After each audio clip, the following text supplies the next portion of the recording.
പുതിയൊരു പ്രൊമോയിലേക്ക് എല്ലാ കൂട്ടുകാർക്കും സ്വാഗതം.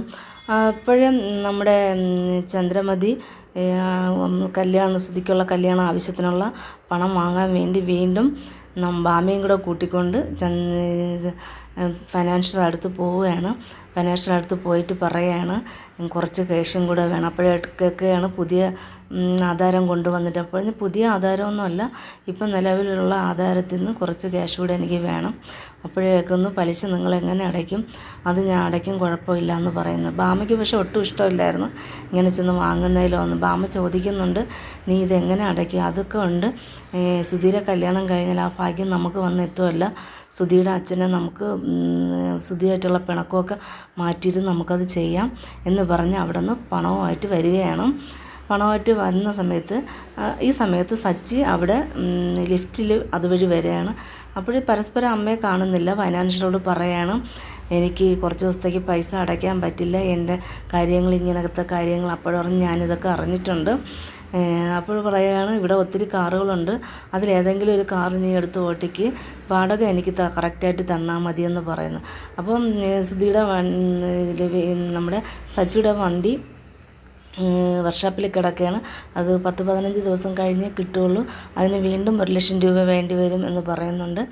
അങ്ങനെ സച്ചിക്ക് അവിടെ നിന്നൊരു വണ്ടി കൊടുക്കുന്നുണ്ട്, വാടക വണ്ടിയാണ്. സച്ചി ആലോചിച്ചുകൊണ്ടിരിക്കുകയാണ്, എങ്ങനെയാണ് സംഭവിച്ചത്, ഇതാരാണ് എന്നെ കുടിക്കിയത്? ഈ കുടിക്കിയ ആളിനെ നമുക്ക് ഉറപ്പായിട്ടും കണ്ടുപിടിച്ച് അതിനുള്ള ശിക്ഷ കൊടുത്തേ പറ്റുള്ളൂ. അപ്പോൾ രേവതി ചോദിക്കുന്നുണ്ട്, നിങ്ങൾ എന്താണ് ആലോചിക്കുന്നത്? അത് എൻ്റെ വണ്ടിയിൽ കഞ്ചാവ് കടത്തിയവനെ എനിക്ക് കണ്ടുപിടിക്കണം. അപ്പോൾ കേൾക്കുന്നു, നിങ്ങൾക്ക് അറിയാമോ എന്ന് ചോദിക്കും. പറയാൻ അറിയില്ല, കണ്ടുപിടിച്ചേ പറ്റുള്ളൂ, അല്ലാതെ പറ്റില്ല. എൻ്റെ കൈയൊക്കെ തരിച്ച് വയ്യാം. ഞാൻ എൻ്റെ ഒരു ജീവനെ പോലെയാണ്, അതൊരു ജീവനെ പോലെയാണ് എൻ്റെ വണ്ടിയെ കാണുന്നത്.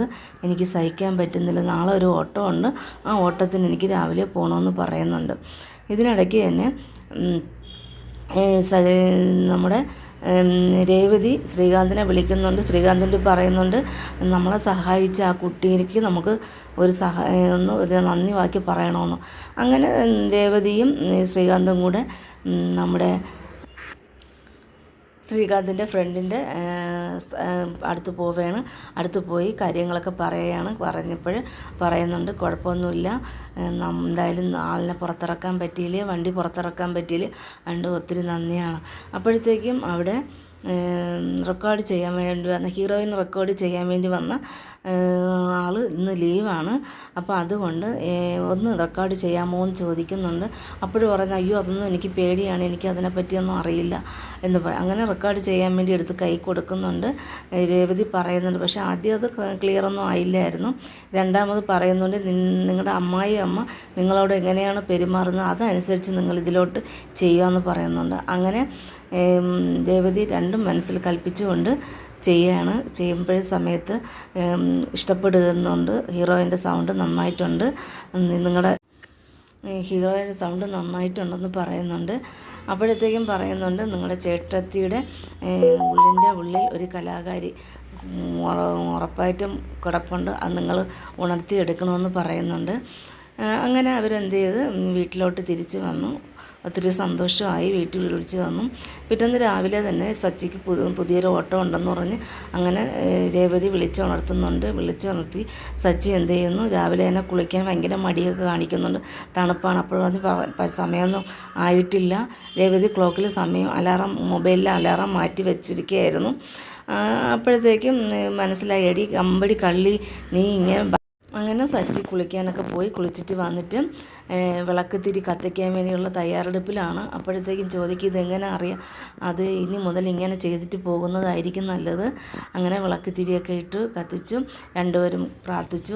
അപ്പോഴത്തേക്കും സച്ചി ഒളി കണ്ണു വെച്ച് രേവതിയെ നോക്കുന്നുണ്ട്, രേവതി എന്താണ് ചെയ്യുന്നതെന്നുള്ള ഇതിൽ. അങ്ങനെ സച്ചി കാപ്പിയൊക്കെ കുടിച്ചിട്ട് രാവിലെ തന്നെ ഓട്ടത്തിന് പോവുകയാണ്. രാവിലെ ഓട്ടത്തിന് പോകുമ്പോൾ രേവതി ചെന്ന് നിന്നുകൊണ്ട് ടാറ്റയൊക്കെ കാണിക്കുന്നുണ്ട്. ടാറ്റ കാണിക്കുമ്പോൾ ഇത് അച്ഛൻ കണ്ടുകൊണ്ട് വരികയാണ്.